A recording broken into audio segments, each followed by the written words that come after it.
আসসালামু আলাইকুম বন্ধুরা, কেমন আছেন সবাই? এই যে দেখেন আমার সুন্দর কবুতরগুলো।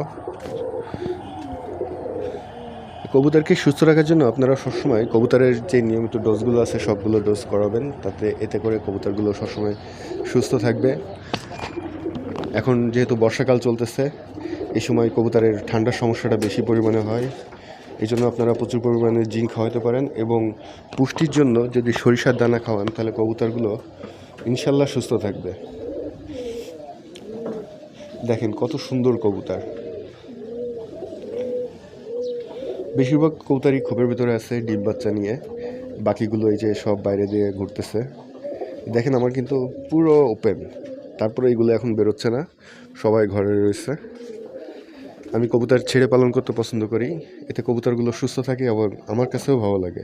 যারা কবুতর প্রেমী তারা সবসময় চেষ্টা করবেন কবুতরকে ছেড়ে পালন করতে, এতে কবুতরগুলোও সুস্থ থাকবে আর যে পোষে তার মনও ভালো লাগবে, কারণ কবুতরকে উঠতে দেখলেই সবার মন ভালো থাকে। ধন্যবাদ সবাইকে। যদি ভিডিওটি ভালো লাগে অবশ্যই চ্যানেলটি সাবস্ক্রাইব করে সাথে থাকবেন। আসসালামু আলাইকুম।